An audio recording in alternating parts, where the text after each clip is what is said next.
Welcome, curious minds, to the deep dive. Today we're embarking on a journey into, well, one of the most remarkable capacities of the human mind, really, memory. We're taking a deep dive into Kevin Horsley's book, Unlimited Memory, How to Use Advanced Learning Strategies. It's quite transformative stuff. Yeah. Our mission for you, our listener, is to pull out the most vital principles, the practical techniques from this amazing source. We really want to help you boost your memory, your learning, your whole life, actually, by showing you the hidden potential inside your own mind. It's a really compelling idea, isn't it? And what makes this book so important, I think, is how it just immediately takes apart that common idea. Yeah. The one that says memory is just this fixed thing you're born with. Either you have it or you don't. Right, like a talent. Exactly. And Kevin Horsley, the author, he's the perfect example. He's really open about how he hadn't even read a book cover to cover on his own until later in life. Wow. Yeah. So his journey to becoming a memory master wasn't about having a, photographic memory or some special gift. Not at all. Instead, he stresses that he really carefully discovered and then rigorously applied these secrets, you could call them strategies. And crucially, he trained himself to think totally differently about how his mind works.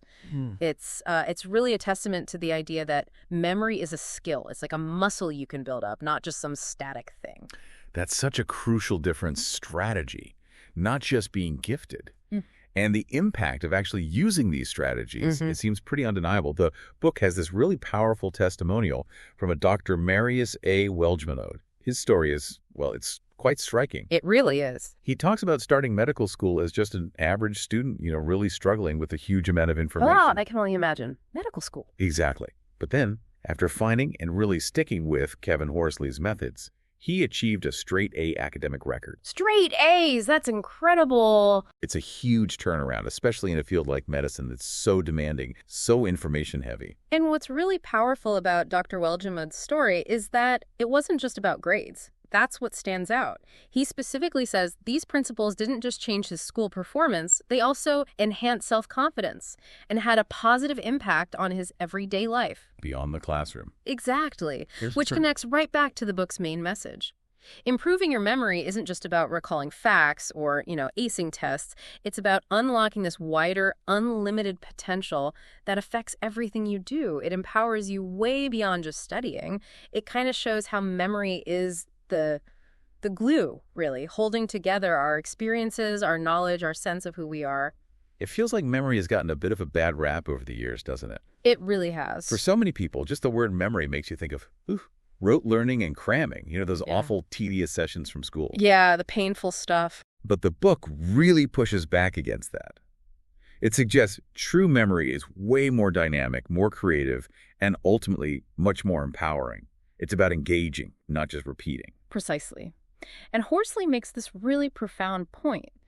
Just understanding something isn't enough if you can't actually recall what you understand. Okay, understanding versus recall. Yeah. And he uses this brilliant example. Think about jokes. How many jokes do you think you actually know? You've probably heard thousands, right? Thousands, easily. But if I asked you right now, tell me a joke, how many could you instantly come up with? Maybe 3, 4. Yeah, Probably about 4 or 5, like he says. Exactly. Even though you understand countless more. He drives home this point. Understanding doesn't create use. Only when you can instantly recall what you understand do you achieve mastery. So memory isn't just passive storage, it's the active ability to grab and use what you've learned. Otherwise, what good is knowing something if you can't access it when you need it? That distinction is huge. If you can't access it, it's almost like it isn't really yours. And the knock-on effects of having a better memory, according to Horsley, are just massive. He says when you can access info faster and easier, it creates greater opportunities for connections and associations. Makes sense. More dots to connect. Exactly, like you have this bigger mental playground. And he even goes further, suggesting that a better memory actually enhances basic intelligence. Because he argues intelligence is based on all of the events, people, and facts that you can recall. The more stuff your brain can readily grab, the better it gets at generating new ideas, putting things together. That's a key point, and it builds on this idea that factual knowledge always precedes skill. You can't, say, play a complex piece of music or perform surgery without that solid base of remembered information, the sequences, the facts, the steps. You need the foundation first. Right. And it's not static, it's a loop. Horsley points out that Information can only be built onto more information, so the more you know, the easier it is to get to know more. It creates this positive cycle. Your existing knowledge becomes the launchpad, making it easier and easier to learn new things. You're building capacity. Which brings us right to Horsley's big call to action for everyone listening. He insists that every person has the same potential to master his or her memory. Doesn't matter who you are, what you think your limits are now. That's a big promise. It is. But, and this is the crucial bit, if you keep doing things the same old way, you'll get the same old results. Yeah. To really change, you have to do different to get different. It's a challenge to step outside your comfort zone. Absolutely. He gives a clear warning, but also this exciting promise. Mastering memory is going to require a different kind of thinking. It's not just about trying harder with the old, maybe inefficient methods. It's about being willing to try new, sometimes weird-sounding approaches. Weird but effective, maybe. That's the claim. He really pushes for an open mind because, as he says very confidently, the methods work amazingly well. He says these are the exact techniques used by the world's top memory masters, so the strategy itself is proven. It's basically an invitation to just suspend your disbelief, try something new, and see what happens. The potential payoff, he suggests, is huge. Okay, that's a really powerful setup. Understanding the potential, challenging those old beliefs. So let's dive into part 1 of the book, Concentrate. This part makes it clear memory isn't just about tricks, it starts with focus. And the very first step in Chapter 2 is tackling what Horsley calls thought viruses, our excuses. Excuses. We all have them. Right. Jim Rohn said, wherever you are, be there. But honestly, how often are we really there? Fully present? That's a tough question for most of us, I think. And the book, it really doesn't hold back on excuses. It calls them these sneaky mental blocks, things that stop you from concentrating and paying attention. Literally thought viruses. They infect your thinking. Thought viruses. Yeah. That's a strong image. It is. And he lists so many examples we can all relate to. Oh, I need more support, or it's the book's fault, I need a seminar, there's just too much. I'd have to change how I think. It seems too hard, it'll be difficult. Yeah, I recognize a few of those. We all do. They're the classic mental roadblocks we put up, often without even realizing it. And the book lays out this really stark choice. You can have success or excuses, but you can't have them both. That hits hard, because it shows how much excuses drain our focus, our ability to actually achieve things. Totally. When you buy into an excuse, give it power, it just weakens you. It pulls your focus away from actually doing something. It reminds me of that saying, where your attention goes, your energy flows. If you're focused on why you can't do it, well, that's where all your energy goes. Exactly. And the book's strategy for beating these excuses, it sounds simple, but it's deep. First, you have to acknowledge them. Don't ignore them. Bring them out into the open. Maybe write them down. Get specific. Yes. Then, the crucial part, realize that they are not the truth. They're just stories you tell yourself, justifications, not facts about your ability. And finally, maybe the most important step, create a big WHY. Horsley quotes Darren Hardy here. We need why power, not willpower. High power. I like that. Yeah. If your reasons for wanting to improve your memory or achieve whatever goal are really strong, really personal, really emotional, the excuses just start to shrink. It's about shifting from blame and justification to responsibility and purpose. And that idea of why power connects perfectly to the next chapter, Chapter 3, which is all about belief. Believing in your potential. Brian Tracy's quote sets it up nicely. The great breakthrough in your life comes when you realize that you can learn anything you need to learn. There are no limits. But that's hard, right? Because for so many of us, our own limiting beliefs are the biggest walls we face. Absolutely. And this is where that Earth 1 and Earth 2 parable comes in. It's such a clever way to show the impact of belief. On Earth 1, you've got Mr. A. He's constantly saying, I have a terrible memory, my attention's all over the place, I'm just stupid. He truly believes it. Okay. Then you shift to Earth 2. There's Mr. B, completely different mindset. He believes he has a fantastic, unlimited memory. He says things like, I choose to focus my attention, my memory gets better every day, I'm brilliant. And the author makes it crystal clear. The only difference between Mr. A and Mr. B is their beliefs. Same brain, same world, just different beliefs driving different results. Wow. Just the belief itself changes everything. That's incredible. So, okay, if someone listening feels a bit more like Mr. A, how does the book suggest they start shifting towards Mr. B's mindset? It starts with something really powerful. Questioning those limiting beliefs, holding them up and really looking at them. Interrogating them almost. Yeah, exactly. Horsley suggests asking yourself, How much is this belief going to cost me if I keep it? What's the real price? Do I have to hold on to it? Is it absolutely 100% true? Can I be totally certain? Just that act of consciously questioning these ingrained stories can start to weaken their hold and open up space for something new. Just asking the question makes a difference. It really does. And then the book gives us 5 specific, empowering beliefs to consciously adopt and practice. These can really reshape how you approach memory and learning. First, memory improvement is important. Sounds obvious, maybe. But if you don't truly value memory, you won't put in the effort. Horsley reminds us everything we do, understand it all relies on memory. It's fundamental. Got it. Value it first. Second, I have incredible abilities. My memory is unlimited. This isn't just wishful thinking. It's about recognizing what your brain already does. Think about the trillions, quadrillions of memories stored, the sheer complexity of having a normal conversation, listening, understanding, recalling, responding, all in real time. No computer can do that. True, you don't often think about it that way. Third belief. There is no failure, only feedback. This one is huge. It shifts you from beating yourself up to learning constructively. Instead of dwelling on memory failures, you focus on catching your memory doing things right. Every mistake is just data info on how to adjust your strategy. It stops you from just giving up. Learning from everything. Exactly. Fourth, I don't know it all. This keeps you open, curious. If you think you know everything about memory, you close yourself off to new techniques, new ideas. It's about humility, being receptive. That's where real learning happens. Stay curious. Right.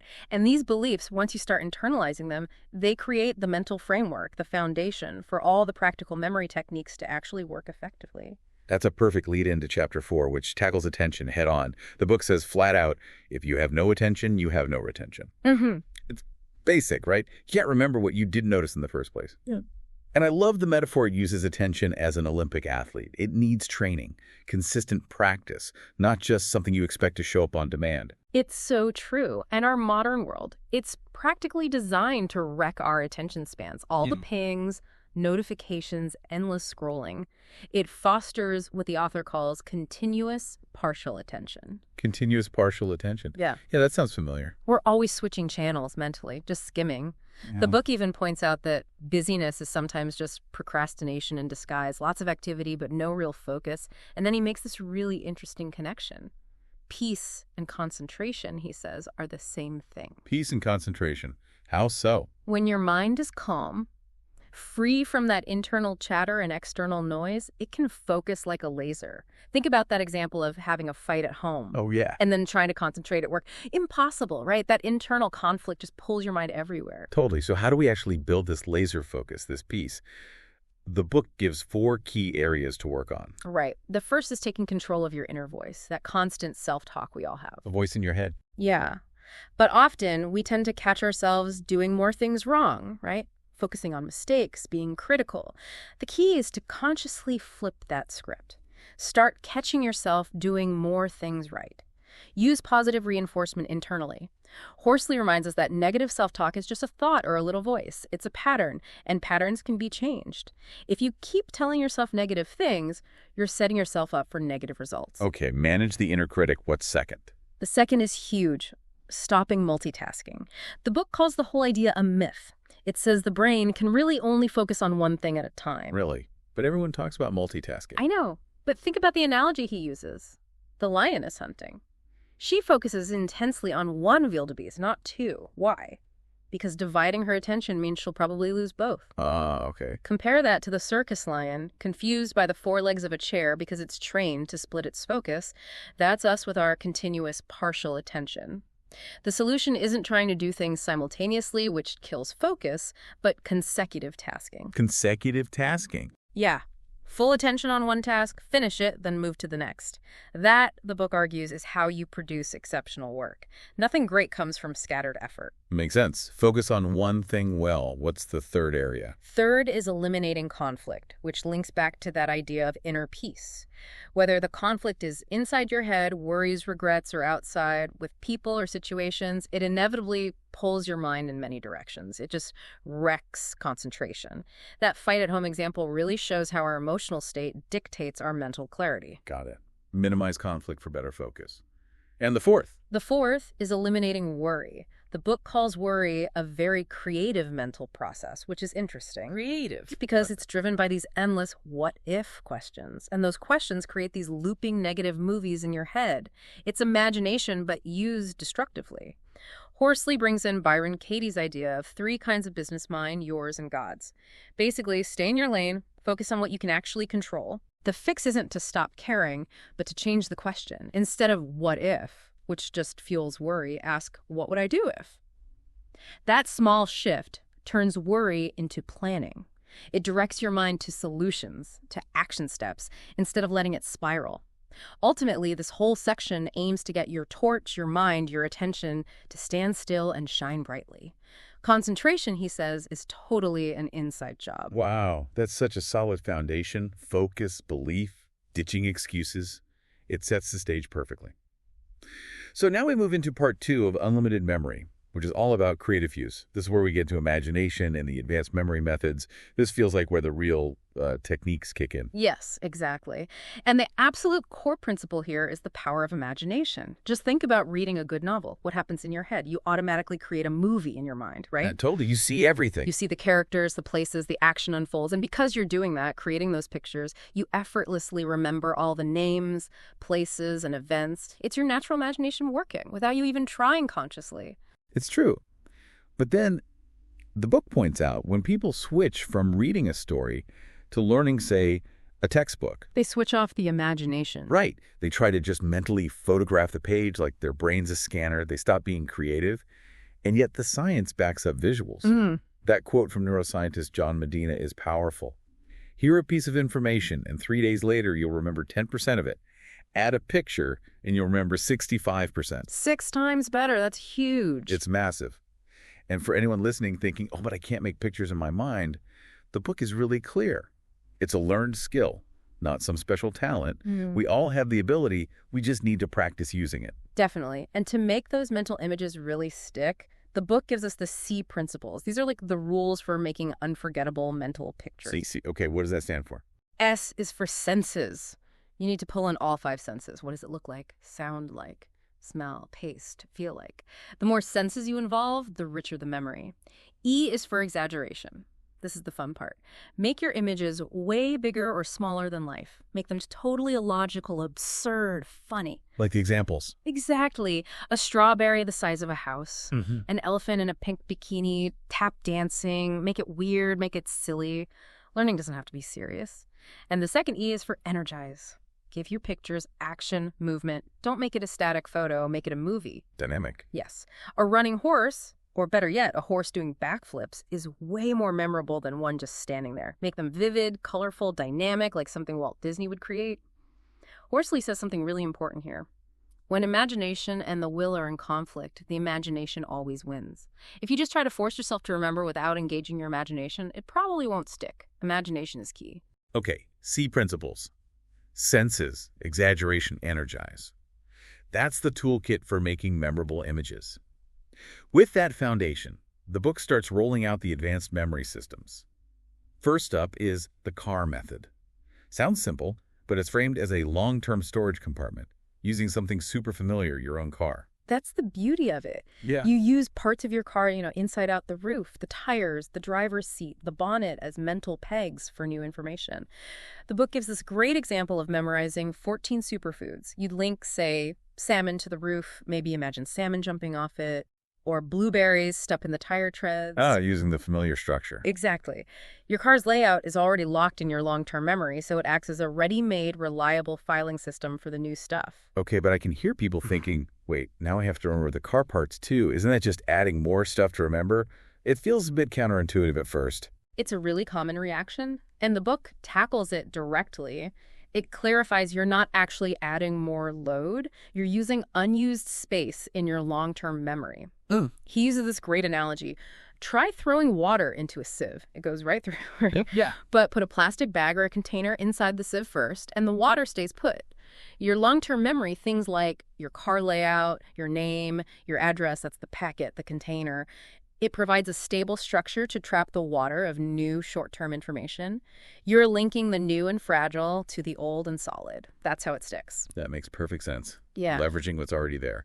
Okay, so building on that, we get the body list method.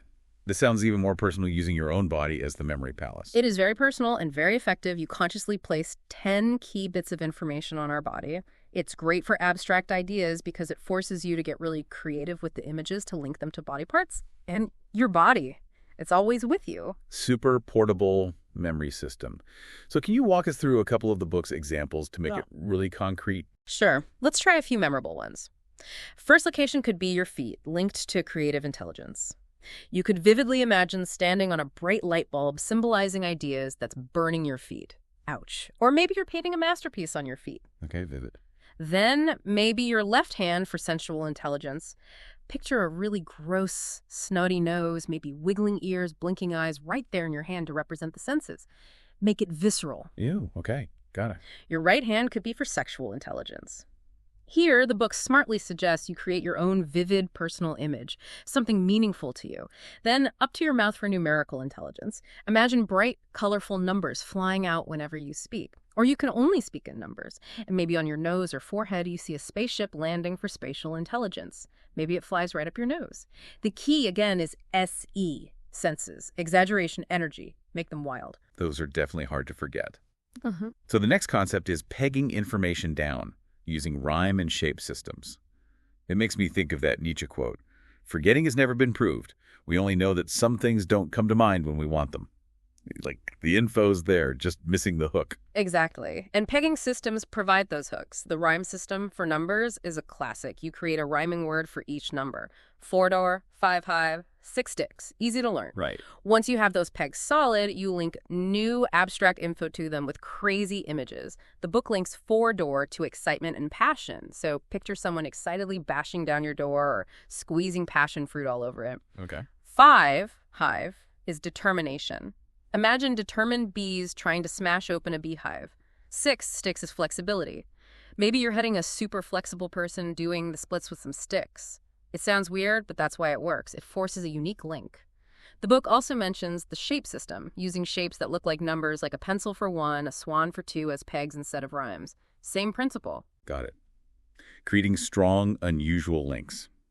Okay, from individual pegs, we get to a really big one, the journey or route method. This sounds like the heavy hitter for organizing lots of information, like a whole course. It's widely seen as one of the most powerful systems, yeah. It uses a familiar, organized location, your house, your commute, a shopping mall you know well. You pick specific markers or places along that route in a set order. Then you place the information you need to remember at each spot using vivid images. You're basically building a mental palace. It taps into our really strong spatial memory. The book uses a great example for this, memorizing John C. Maxwell's Daily Dozen 12 Keys for Success. Can you walk us through how the author uses his house journey for this?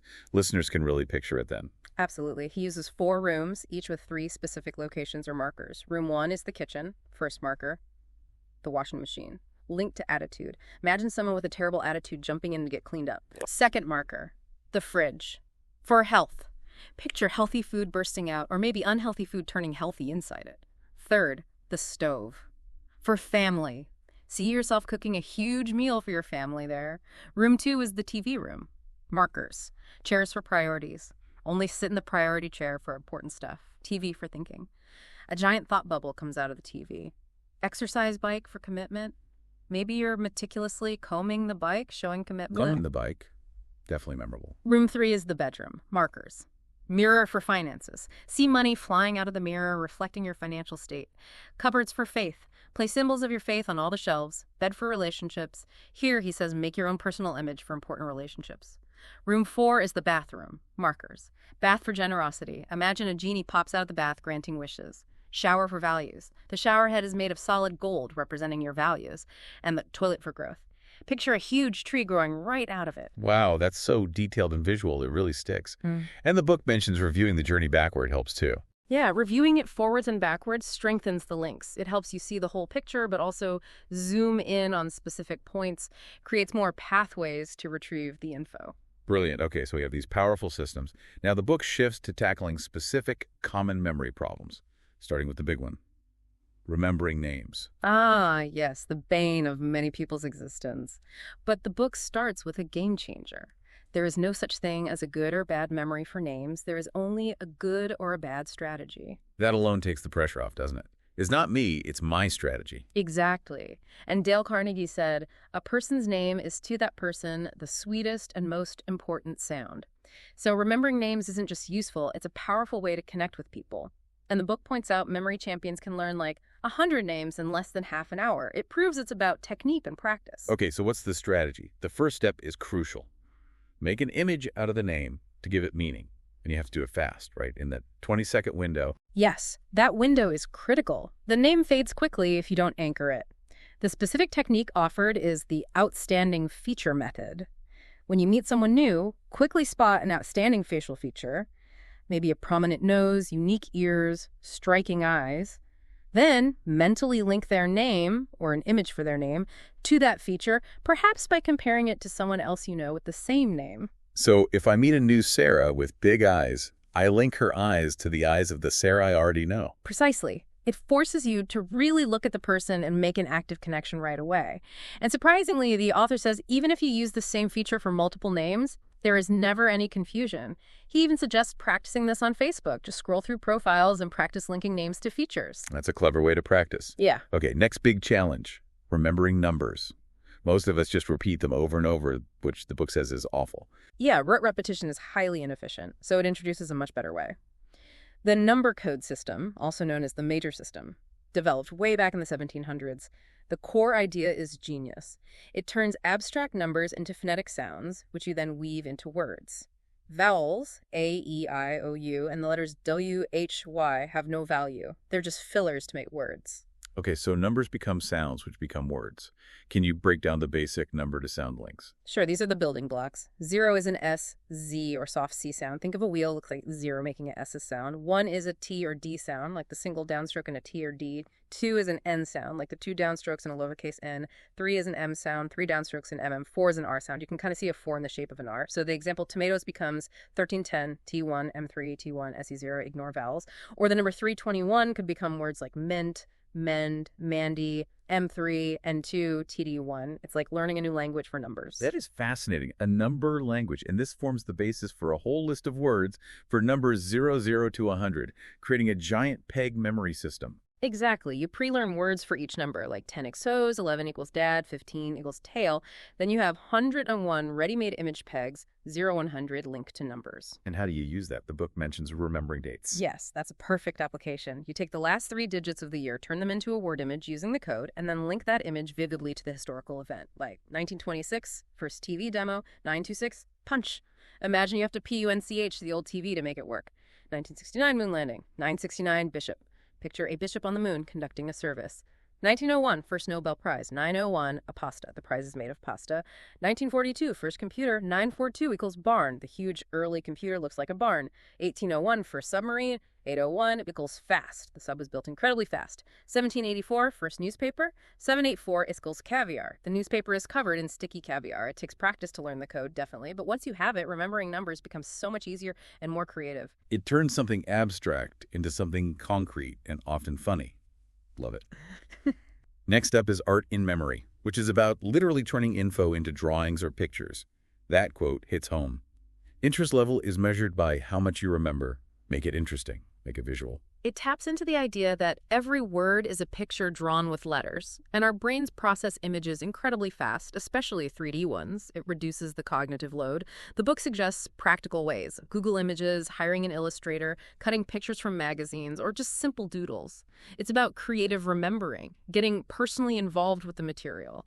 Active creation, not passive reception. And it gives great specific examples for things like spelling or easily confused words, right? Like for spelling business. Picture a BUS with one big IEI on top, driving towards a wall labeled MEDS, bessiness. Or for dessert, the sweet stuff, imagine a bowl of dessert with 2 snake sisses in it. You won't forget the double S. Okay, those are good. And for homophones, words that sound the same. Also very clever visuals. To separate pear fruit from pear 2, draw someone with a pear in his ear. To separate pear 2 from air, draw a pair of shoes with wings flying through the air. These simple cartoons lock in the difference visually. Very smart. Okay, shifting gears slightly but still visual, mind mapping. The book credits Tony Buzan and calls it the Swiss Army knife for the brain. It really is that versatile. Tony Buzan developed it back in the 70s, and it's become this incredibly powerful tool for organizing information and thinking on paper. Its uses are huge. Memorizing, learning, presenting, communicating, organizing, planning, meetings, negotiating, all types of thinking. It mirrors how our brain naturally radiates ideas from a central point. Like branches on a tree. And the book mentions using it for summarizing complex ideas, like Covey's 7 Habits, even linking the main branches back to the Carlist method. Yep. Shows how these techniques connect. Exactly. They build on each other. It recommends software like iMindMap too for digital mapping. It's all about visually structuring information in a brain-friendly way. Okay, now for something really challenging. Remembering written information word for word. For quotes, poems, definitions. Things you need exactly right. Oscar Wilde said memory is the diary that we all carry about with us. This method helps access specific entries precisely. Yes, and it seems daunting, right? Verbatim recall without just painful rote learning. Totally. How does it work? It's a smart mix of keywords, images, and systems. First, you find your keywords in the text, the crucial words that trigger the whole phrase. Then you create vivid images out of them using the C principles. Finally, you place it on one of the systems, a journey, your body, your car, a peg list, or just link the images in a story. Horsley says, imagination is the pen and the system is the paper. Your imagination creates the memory notes. The system provides the organized page to store them on. He gives an example of memorizing a quote about success by linking keywords to a tree. And then there's that incredible example of Creighton Carvello memorizing Hemingway's The Old Man and the Sea word for word. It shows the power over rote. Memorizing a whole novel. That's mind-blowing. It really shows the potential. And building on that, practical advice for speak. Presenting from memory. We've all seen speakers glued to notes, losing the audience. That George Jessel quote is funny but true. The human brain starts working as soon as you are born and doesn't stop until you get up to deliver a speech. It captures that presentation anxiety perfectly, but the goal of presenting is for the audience to understand, believe, and act. If you're constantly looking down, breaking eye contact, you lose that connection. You can't engage authentically. So how do these memory methods help? They let you internalize the structure and key points so well that it's like reading from a teleprompter in your head. You use a journey, body list, mind map, whatever works for you. It eliminates the fear of forgetting, freeing you up to connect with the audience, seem more confident, more persuasive. You know the flow, the data points, even if not every single word is scripted. And the book gives the floor principle to make presentations stick for the audience, right? Yes. Floor O helps structure talks for maximum impact and recall. F is for first things. Start strong. Hook them immediately with something compelling. People remember beginnings. L is for last things. End strong too. Summarize. Call to action. Leave a lasting impression. People remember endings. O is for outstanding information. Include memorable stories, surprising facts, striking visuals, things that stand out. O is for own links. Make it relevant to them. Connect your message to their lives, their problems, their goals. R is for repeated information. Repeat your key messages strategically, maybe in different ways, to reinforce them. Use floor, and your audience is much more likely to remember and act on your message. That's a super practical checklist for presenters. Okay, let's talk about everyday forgetfulness, absent minds. Losing keys, forgetting why you walked into a room. That question, is the object lost or are you lost, is telling. It really is. The solution, the book says, is simple but not easy. Bringing yourself back to the present moment. Being consciously aware when you do something. So when you put down your keys, actively ask, when will I use this next? Or say out loud, keys are on the table.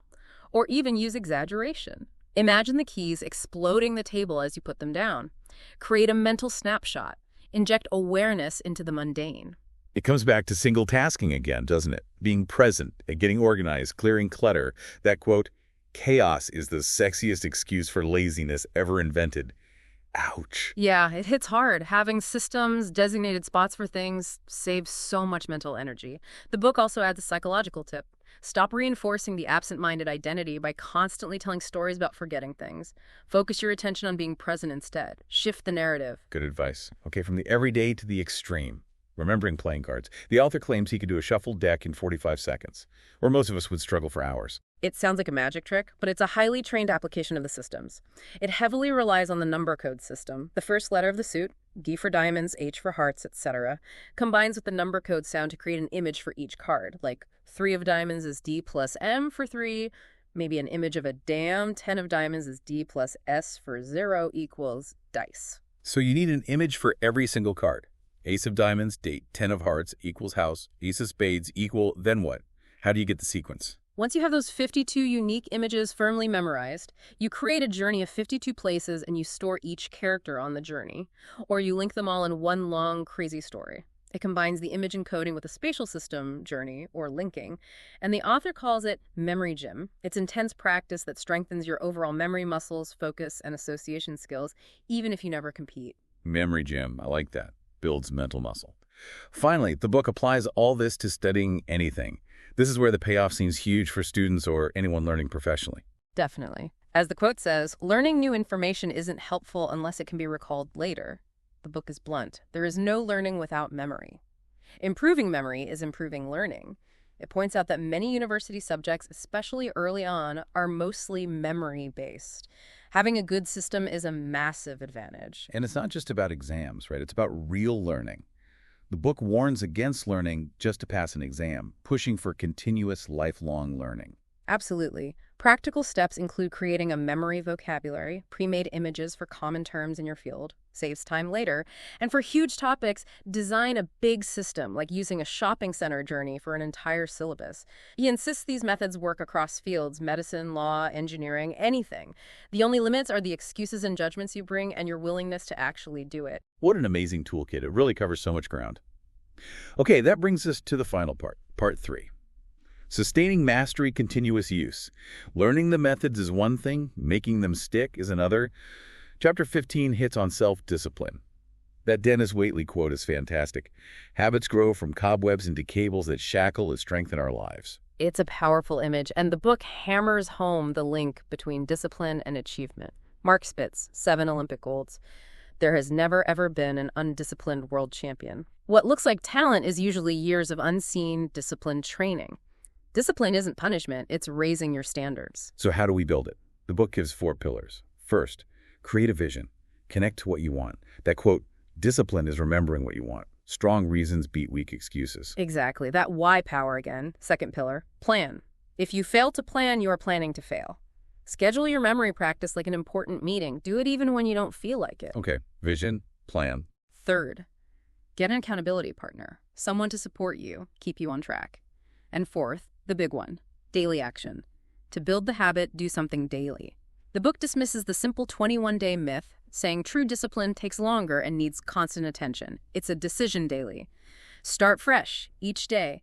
Don't commit to forever, just commit to just for today. Just for today, that feels manageable. And the analogy drives it home. Put your arm in a sling, it gets weak fast, your brain is the same. If you use it, it will improve, and if you don't, you will lose it.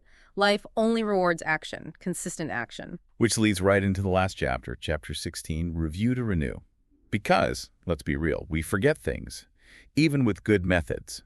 That Bruno first quote, stuff we learn doesn't just stay our mental property forever. It's true. And the stats are sobering. Average person remembers only 3 weeks worth of lessons 2 years after school, or can't pass the same test 4 weeks later without review. Ouch. Learning leaks away without review. So review to renew is essential. It's the lid on your learning. So it's not just about the initial memorizing. Consistent spaced review actually strengthens the memory, helps you think more about what you are remembering, leading to deeper understanding. Precisely. And the book wraps it all up nicely then. Reminds us of the whole journey. First, clear the block's excuses, limiting beliefs, multitasking. Then embrace imagination with the C principles. Then master the methods linking, memory art, body card, journey, pegs, number code, names. And finally, seal it all with the power of review. The message is consistent. The limits are your imagination and your discipline. What a truly fantastic deep dive. So much practical wisdom there. As we finish up, let's circle back to Dennis Waitley. If you're hoping to harvest a life of great deeds, remember you first have to plant some great seeds. It sums it up perfectly. Horsley keeps saying remembering is a choice. It's active management of your mind, not magic. These skills are a serious self-improvement arsenal. But, and this is important, batteries are not included. You, the listener, have to bring the energy, the effort. The roadmap's here, but you have to walk the path. Absolutely. And the reward. Memory training builds certainty with information. That certainty builds real confidence, not just in memory, but overall. And that confidence gives you a glimpse of your amazing ability, showing you what your mind can really do when you train it. It unlocks that potential. And that final thought from Bryce Martin is quite something. The possibilities of thought training are infinite, and yet few take the pains to direct their thinking into channels that will do them good, but instead leave all to chance. So it really leaves you with a choice today, doesn't it? Keep doing what you've always done, leave it to chance, and you'll get what you have always gotten. Or you can choose the second option. Take the pains, decide consciously to do different, to become different. Or different to become different. We've laid out so many strategies from this deep dive. So the challenge now is, which small daily habit, which one technique will you choose to implement starting today? Because, as Horsley insists, life only rewards action. It's your turn to unleash the incredible power of your memory by making these tools your own.